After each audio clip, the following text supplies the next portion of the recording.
L'hebdo politique. Bonsoir à tous et bienvenue dans l'hebdo politique sur Sensation, mais également diffusé cette saison sur Radio BPM. Ce soir, je reçois l'un des nouveaux députés MoDem des Yvelines, Bruno Millienne. Chaque dimanche à 18h, c'est l'hebdo politique. Bruno Millienne, bonsoir. Bonsoir. Vous avez 57 ans, d'abord journaliste sportif, puis directeur de la continuité de l'antenne à M6. Vous êtes engagé en politique en 2007 au MoDem. Vous serez élu conseiller régional sous cette étiquette en 2015 et nommé président du MoDem Yvelines. Et puis en juin dernier, je le disais, vous êtes donc élu député de la 9e circonscription des Yvelines. L'hebdo politique, Véronique de la Maisonneuve. Alors Bruno Millienne, vous avez donc commencé une nouvelle carrière, je dirais presque il y a 3 mois. Alors C'est ça. comment est-ce qu'on passe de M6, des médias, à l'Assemblée nationale ? Écoutez, vous savez, on n'a pas eu de période de répit. Vous avez vu, on a été élu le 18, et le 19, on s'est reposé, je pense tous. Et à partir du 20, on est arrivé à l'Assemblée nationale. Et les travaux ont pris quasiment instantanément.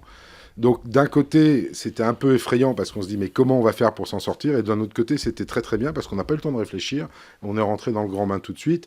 Alors l'avantage d'être au MoDem, c'est qu'on a quand même un parti politique qui existe déjà depuis une dizaine d'années et qu'on se connaissait tous. Donc il y a une espèce d'osmose dans le groupe et de solidarité qui fait que les plus aguerris ont aidé les moins aguerris. Donc ça s'est plutôt bien passé pendant la session extraordinaire. On a terminé, on était tous très fatigués, mais on a quand même bien tenu le coup et on a bien tenu la baraque et je suis assez fier de ça. Alors je voudrais revenir là-dessus quand même, parce qu'on a beaucoup dit qu'il y avait des nouveaux députés, que cette Assemblée avait des nouveaux visages. Point positif, vous le disiez, ça renouvelle un petit peu la... Point négatif, il y a pas mal de gens qui ont dit, oh là là, comment est-ce qu'ils vont s'adapter à... Parce que c'est un vrai métier, il y a plein de codes, plein de choses à faire, c'est important de voter les lois. Oui, c'est important de voter les lois, mais je veux dire, tout député, à un moment ou un autre de sa carrière, a été un rookie. Donc il a bien fallu... Oui, mais là, vous êtes nombreux à l'être. Là, on est nombreux à l'être. Eh bien, c'est l'environnement qu'on a autour de nous, et nous, on a cette chance-là de gens qui nous ont aidés. D'abord, il y a des collaborateurs à l'Assemblée nationale qui sont fantastiques, qui nous aident, et puis nos collaborateurs propres, les collaborateurs du groupe, sont tous des gens hyper qualifiés et qui nous aident beaucoup. Et puis, eh bien, on bosse. Du coup, on est obligé de bosser peut-être 2 fois plus au début pour s'habituer au langage juridique, aux textes qui sont quand même pas écrits de la manière la plus simple qui soit. En tout cas, pas de la façon dont on a l'habitude de lire des textes. Et puis après, on se met à niveau petit à petit et je pense que là, on est plutôt pas mal. Une dernière chose par rapport à votre ancienne carrière, quel regard vous portez sur le rapport entre le président de la République et les médias ? Il a très clairement, dès le départ, dit qu'il ne voulait pas trop être présent. En même temps, il communique beaucoup. Par d'autres manières, il se met en scène. Qu'est-ce que vous en pensez ? Est-ce que c'est quand même pas le passage obligé pour un politique et pour un président, les médias ? Je pense que moi, je crois qu'il fait bien, parce qu'on est passé d'une période avec François Hollande où c'était vraiment le open bar. C'est-à-dire que François Hollande n'avait pas de filtre du tout avec les médias. Et c'est bien que Emmanuel Macron en ait, parce que, notamment, ça lui a permis, en organisant sa communication, d'avoir une très très bonne communication à l'international. Vous avez vu que la France a repris une place au niveau international qu'elle n'avait plus depuis très longtemps, et ça c'est très important pour la suite. Et puis effectivement, il est le maître du temps et le maître de sa com, mais ça c'est très bien. Il a quand même remis la fonction présidentielle au niveau où elle doit être. Les médias ont connu une explosion extraordinaire ces dernières années avec Internet, avec tous les réseaux sociaux, etc. Donc c'est des choses, les médias c'est à prendre avec précaution maintenant, enfin avec précaution, c'est pas qu'on s'interdise de tout dire, mais il faut vraiment faire très attention. Et je pense que le fait de contrôler sa communication, c'est plutôt une bonne chose. Mais les médias servent aussi à rentrer en contact avec les Français, avec le public. Donc le fait de relever, comme vous dites, la fonction présidentielle, ça peut aussi lui faire paraître un petit peu loin des réalités des Français. Alors là, peut-être qu'effectivement, depuis ce début de quinquennat, on est à un tournant où peut-être il faudrait que le président Macron s'adresse aux Français à un moment ou à un autre, parce que les choses sont allées vite, parce qu'on a découvert des trous dans le budget précédent qui ont fait faire ce qu'on a fait, c'est-à-dire des économies au dernier moment qui ont été mal perçues. Mais peut-être faudra-t-il qu'il s'exprime à un moment ou à un autre pour redonner le cap. Mais pour un président de la République, s'emparer des médias ou s'emparer des micros en permanence, quand on n'a pas franchement quelque chose à dire, je ne vois pas vraiment l'intérêt. Alors parlons du MoDem maintenant. Comment se porte-t-il ce parti? On en a beaucoup entendu parler au moment de la campagne présidentielle. Vous étiez donc proche collaborateur, si j'ose dire, du président. Il y a eu cet épisode où François Bayrou est arrivé à la justice puis en est parti. Où on en est en cette rentrée? Est-ce que le MoDem existe toujours? Est-ce qu'il a encore des idées à porter? Vous allez me dire oui, j'imagine. Non, mais c'est amusant que vous me posiez cette question parce que je crois qu'on a dû annoncer la mort du MoDem depuis 2007. On a dû l'annoncer une bonne centaine de fois. Et pour autant, on est encore là et on a 47 députés. Nous, on a une façon de travailler qui est peut-être pas sensationnaliste, entre guillemets. C'est-à-dire que si je devais nous définir au sein de la majorité présidentielle, on n'est ni godillot, ni frondeur. On est dans une alliance constructive. Et on l'a vu cet été pendant le texte, notamment sur la moralisation, qui est important pour nous, vous vous en doutez, puisque c'est François Bayrou qui l'a porté en premier. Où on a fait passer des choses qui n'étaient pas évidentes. Si on pense à la réserve parlementaire, par exemple, tous les élus de la majorité n'étaient pas d'accord sur sa suppression. Donc il a fallu qu'on se batte, qu'on soit convaincant vis-à-vis du gouvernement pour ne pas lâcher sur ce point-là. Vous avez vu aussi l'histoire de la Banque de la démocratie pour le futur financement des partis qui avait été retoqué par le Sénat. Le Sénat avait enlevé ça dans le texte, on l'a fait remettre. Et puis je pense aussi à un autre amendement, c'est peut-être pas significatif pour tout le monde, mais pour nous, ça l'est, où on avait déposé un amendement qui avait été refusé sur le fait que les collaborateurs ne puissent pas être rémunérés par des lobbies, alors que les députés ne le sont pas. Donc on ne voyait pas pourquoi les collaborateurs pourraient l'être, même s'ils gagnent très mal leur vie et qu'ils bossent beaucoup. Ça, c'était pas dans le projet gouvernemental. Delphine Batho l'a repris cet amendement aussi en séance et l'a reposé. Et nous, on a ouvertement dit qu'on allait voter pour l'amendement de Delphine Batho et c'est passé. Donc, il y a ça à l'Assemblée. Et puis, l'autre partie que vous voyez pas, qui est plus invisible, c'est tous les rapports qu'on a avec à la fois les ministres et à la fois leur cabinet. En permanence, on travaille avec eux. En permanence, on a des choses à voir avec eux. En permanence, on discute. En permanence, on fait passer des idées. On amène des choses supplémentaires. Donc, on existe. Oui, on n'est pas. On n'est pas comme la France insoumise à hurler partout, ou comme certains opposants des Républicains. On préfère travailler en bonne intelligence et être constructif pour faire gagner le projet présidentiel. Mais soyons honnêtes, ça a été un coup dur quand même ce départ de François Bayrou. Il avait quand même une place importante que j'imagine il pensait mériter. Il n'y est pas resté très longtemps. C'est un coup dur, d'autant plus qu'on l'attaque sur ce qui a été le cœur de son action politique depuis toujours. La probité en politique, l'honnêteté en politique. Et moi, j'ai pas de doute sur le fait que... moi, je ne veux pas me mettre à la place des enquêteurs. Il faudra que le jugement soit rendu et qu'ils fassent leur enquête. Mais moi, au jour d'aujourd'hui, j'ai aucune inquiétude sur les accusations qui ont été portées. François Bayrou ne pouvait pas faire autrement que de partir. Quand vous êtes garde des Sceaux, vous ne pouvez pas vous défendre contre ça. Vous ne pouvez pas vous défendre parce que vous avez le droit de rien dire. Donc c'est comme si vous mettiez un boxeur au centre du ring pour un championnat du monde et qui boxe avec les mains attachées dans le dos. C'est pas possible. Donc il était obligé de partir. Mais ça a été évidemment un crève-cœur et une blessure pour lui importante. Blessure personnelle ? Ah oui, je pense, parce que c'est un projet, c'est mon sentiment, j'en ai pas discuté avec lui, parce qu'il est très pudique là-dessus, François Bayrou, mais quand même, c'est quand même quelque chose qui portait en lui depuis tellement longtemps, et dont il voyait enfin l'aboutissement, et qu'il aurait adoré porter lui-même à l'Assemblée nationale devant les députés. Bon, ça c'est pas fait, c'est comme ça. Puisque vous parlez de la loi de la transparence, il y a eu aussi quelques petits coups de canif pendant l'été. Il y a certains députés, certaines choses qui sont pas passées. Est-ce que ça veut dire que peut-être le président et les personnes autour de lui ont un peu trop cru qu'ils étaient intouchables, premièrement, et deuxièmement, est-ce que c'est vrai, justement, ça prouve encore une fois qu'il y a du travail à faire et du ménage à faire? Je pense que cette loi confiance, puisqu'elle s'appelle comme ça, elle a quand même été bien perçue par les Français.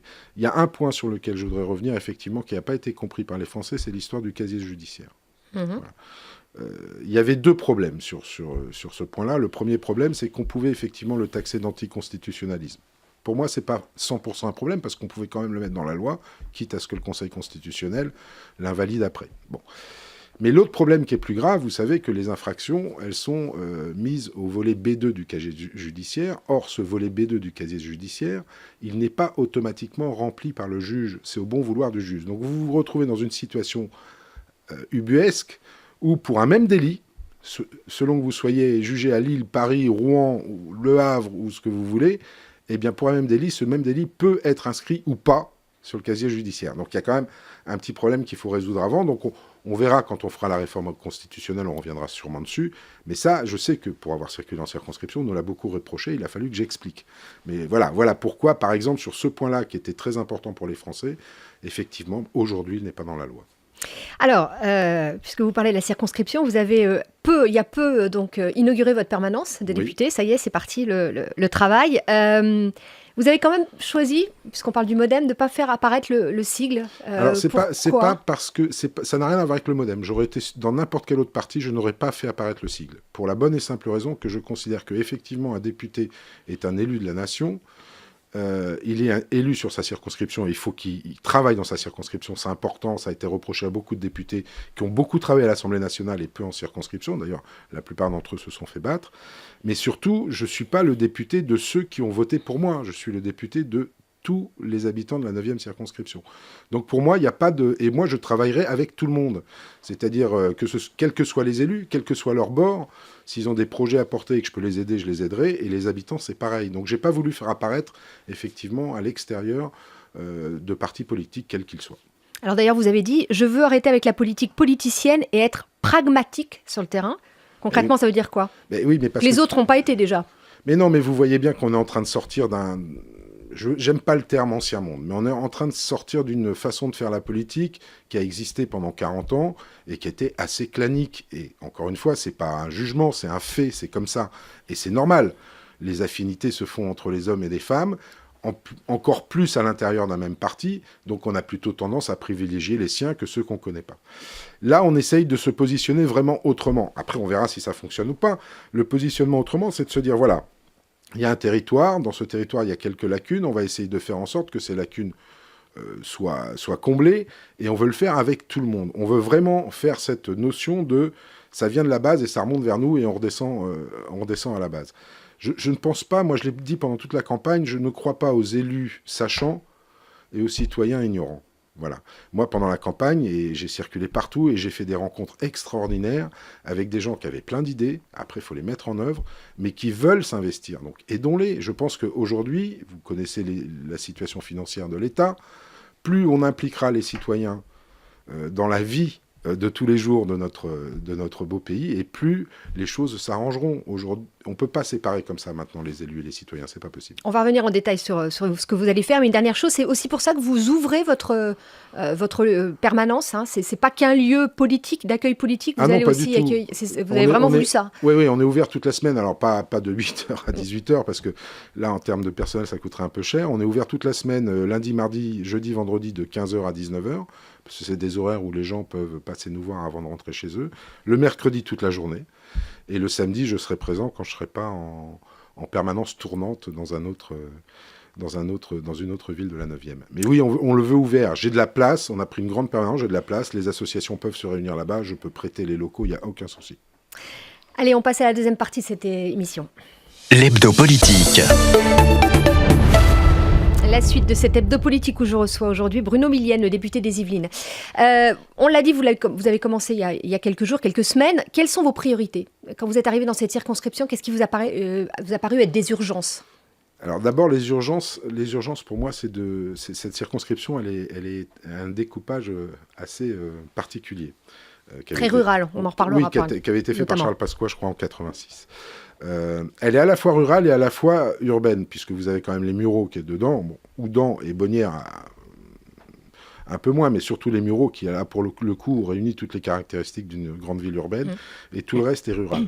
Et je trouve que le maillage dans cette circonscription n'est pas assez serré. Moi, j'ai été assez étonné, par exemple, quand j'étais à Pôle emploi les Mureaux en discutant avec eux, et je leur ai dit, mais qu'est-ce qu'on peut faire pour vous ? Qu'est-ce qui vous manque vraiment ? Et il nous dit, si vous pouvez nous aider, c'est effectivement de trouver la façon de réunir toutes les demandes d'emploi des PME, TPE, par exemple. Moi, ça m'a énormément surpris. Donc, j'en ai discuté avec des entrepreneurs amis. Et ils m'ont dit, mais c'est vrai, on est tellement tous un petit peu éparpillés qu'on n'arrive pas. Donc, il y a plein de choses à faire comme ça. Donc, c'est pour ça qu'on compte sur les bonnes volontés. Et je voudrais surtout que cette circonscription, qui est magnifique, les gens la prennent à bras-le-corps. On va faire 2 choses pour ça. On va créer une fondation. On est en train de regarder les statuts juridiques. On va créer une fondation que je demanderai au préfet de passer d'utilité publique pour tous les projets d'utilité publique. Ça, c'est plus à destination, on va dire, des institutionnels, des maires, etc., avec les suppressions notamment de la réserve parlementaire, parce que je sais qu'ils sont très inquiets. On va essayer de trouver une source de financement complémentaire qui viendra plus du privé et des citoyens pour les aider à boucler certains budgets. Et puis, à côté, on est en train de se rapprocher de plateformes de crowdfunding pour tous les projets qui ne seront pas d'utilité. Financement participatif. Financement participatif. Pour une raison simple, c'est que d'abord, l'expérience, elle existe déjà en France et que ça fonctionne. Et on s'aperçoit que les gens sont assez fiers de leur territoire et que finalement, quelqu'un qui passe devant le toit d'une école qui vient d'être rénovée et qui sait qu'il y a participé un petit peu, même pour 5 euros, même pour 10 euros, il dit tiens, le toit m'appartient un petit peu. Et puis, ça va aider aussi les collectivités et les porteurs de projets privés à peut-être se réaliser à l'intérieur du territoire. Moi, le but, ce serait quand même qu'on arrive à relocaliser l'emploi au maximum près des lieux d'habitation des gens. Au niveau, vous parlez des finances, au niveau des finances locales, on a beaucoup entendu parler sur cet été, ces derniers mois. Qu'est-ce que vous auriez à dire sur... Je dis qu'on n'a pas tout dit. Encore une fois, on n'a pas dit les choses réellement. J'ai pris mon anti-sèche, je suis honnête, j'ai pris mon anti-sèche parce qu'il y a des chiffres, il ne faut pas les oublier. La dotation globale de fonctionnement, elle va être stable en 2018, ce qui n'a pas été le cas depuis 4 ans.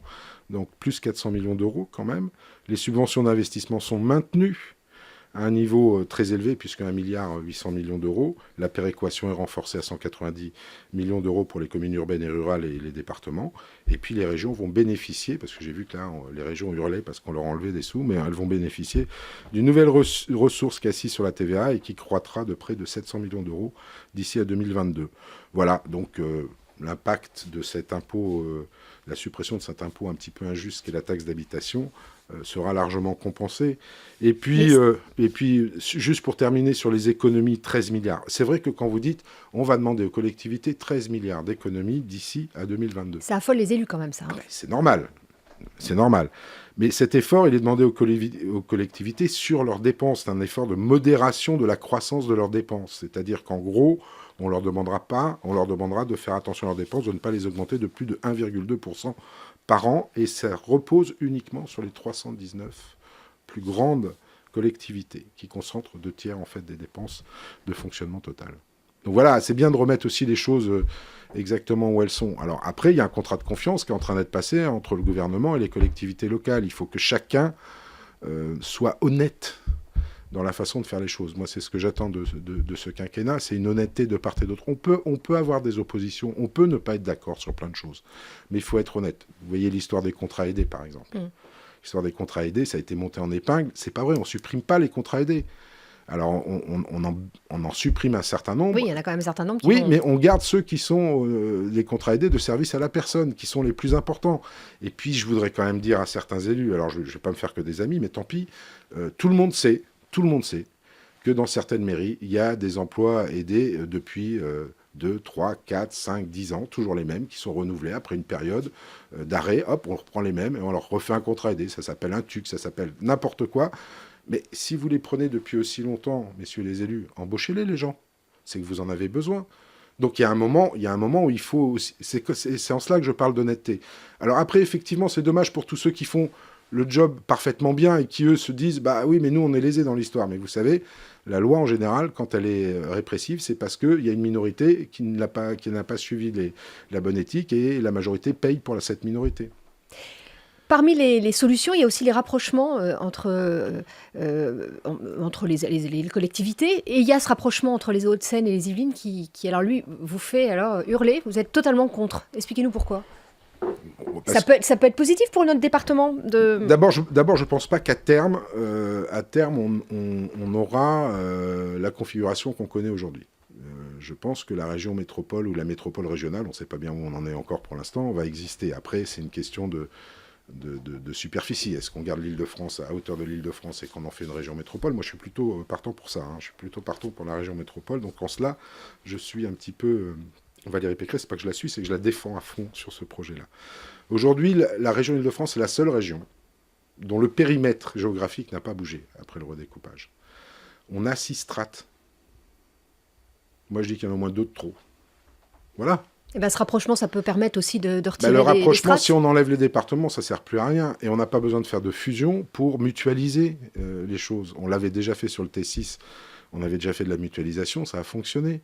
Donc pourquoi voulez-vous Alors après, je comprends... Alors qu'est-ce que vous pensez pourquoi est-ce qu'ils font ça? C'est quoi votre arrière-pensée sur ce projet? Non, j'ai pas d'arrière-pensée. Je conçois évidemment politiquement de dire la chose. C'est pour ça qu'à la limite, moi, j'ai pas de souci là-dessus, mais c'est surtout une opération politique. C'est d'un côté les Hauts-de-Seine de dire à la métropole du Grand Paris, moi, j'ai pas envie de vous donner mon trésor de guerre.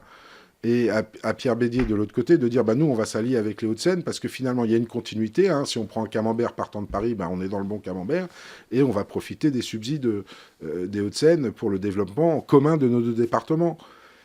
Si ça s'inscrivait dans un vrai plan qui a un avenir, moi, j'ai pas de souci là-dessus. En plus, mes petits camarades de La République En Marche ont fait une étude là-dessus et d'ailleurs que je tiens à disposition à la fois de Patrick Devedjian et de Pierre Bédier, qui prouve que c'est pas très bénéfique aux Yvelinois. Ça, c'est première chose. Deuxième chose, je suis désolé, les habitants n'ont pas été consultés. Alors, on n'est pas en démocratie participative, mais on peut quand même leur demander leur avis. C'est un peu brutal, quand même. Voilà. On verra ce que ça donnera, parce que c'est pas encore tout à fait, quand même, tout à fait précis. On verra au fur et à mesure. Un dernier mot, je ne l'ai pas dit dans la présentation, vous êtes aussi président Nature Paris. Absolument. Un mot sur les décisions...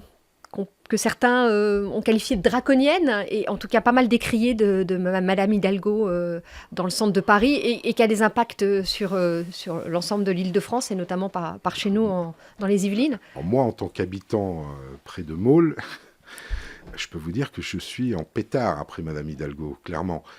Je ne suis pas en colère parce qu'elle veut faire de la circulation douce dans Paris. C'est pas le problème. D'abord, je trouve que avoir condamné les kebabs, c'était pas la bonne chose. Moi, j'aurais plutôt vu un projet qui irait de la Concorde jusqu'à Bastille, oui, en piéton. Ça aurait eu un sens, parce que là, en plus, on avait le Louvre, on avait tout ça, ça redonnait un petit peu de cachet au quartier Saint-Paul, etc. Ça aurait été chouette, ça aurait été vraiment très, très chouette. Et laisser cette voie de circulation en dessous qui permettait aux banlieusards, excusez-nous, Madame Hidalgo, mais il y en a qui existent encore, de faire le trajet d'ouest en est.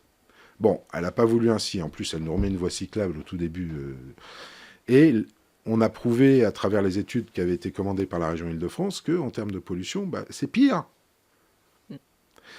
Et c'est pire pourquoi? Parce qu'on n'a pas construit les points multimodaux qu'il fallait faire aux entrées de Paris pour que les gens laissent leur voiture, tout simplement. Donc là, c'est comme si on voulait mettre la charrue avant les bœufs. Construisons, organisons-nous d'abord pour faire en sorte qu'il y ait le moins de véhicules possible qui puissent rentrer dans Paris, avec des points de parking, des points multimodaux pour que les gens puissent laisser leur voiture et après circuler soit par les transports en commun, soit par les circulations douces. Mais ne faisons pas l'inverse. Ne commençons pas par interdire aux voitures de rentrer dans Paris, et puis après, on ne sait pas ce qui va se passer. Voilà, c'est un peu en cela que je conteste. Je ne conteste pas le fait qu'il faut dépolluer Paris. Paris est une ville excessivement polluée, et ça, pour le coup, effectivement, il faut travailler dessus. Mais voilà, là, c'est mal fait, quoi. Les politiques actuelles, alors ça fait de nombreux mois, de nombreuses années, s'intéressent maintenant à l'environnement. C'est même devenu incontournable dans la... Voilà. Et quels sont d'après vous, on parle plus d'Hidalgo, là, de Madame Hidalgo, mais quelles sont d'après vous les choses qu'il faudrait faire? Vous êtes je voudrais revenir dans un département et dans une circonscription très rurale.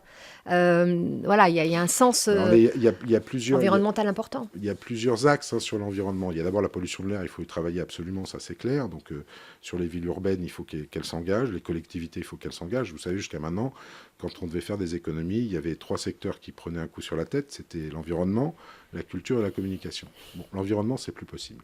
L'environnement, c'est plus possible parce que il en va simplement de la survie de la planète. On ne peut pas faire autrement. Même si les États-Unis oui, mais bon, ne sont pas dans l'accord de Paris. Oui, mais vous voyez... un des plus gros pollueurs, si ce n'est les plus gros pollueurs. Je dirais aux climato-sceptiques. Enfin, après, Trump, voilà, tout le monde... On l'a. On l'a, malheureusement. Malheureusement, là.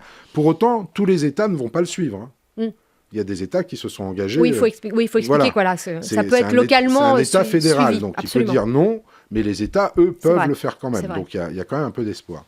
Et puis je dirais aux climato-sceptiques, le principe de précaution existe. Si vous n'êtes pas persuadé qu'effectivement c'est l'homme qui est responsable de ça, il y a quand même une potentialité pour que ce soit lui, évitons d'aggraver les choses. Et là, il est urgent. Alors il y a plusieurs axes. Il y a la partie agriculture. je comprends bien la problématique des agriculteurs par rapport notamment aux phytosanitaires. Là, il y a un gros sujet sur le glyphosate. Alors, je voudrais dire aussi que sur le glyphosate, il faut arrêter ce qui a été dit. Ils ont fait des manifs. Le glyphosate, oui, à terme, il faudra l'arrêter, mais on ne l'arrêtera que progressivement en accord avec eux et quand on aura trouvé un produit de substitution qui leur permettra de cultiver de la même manière que ce qu'ils font aujourd'hui. Voilà.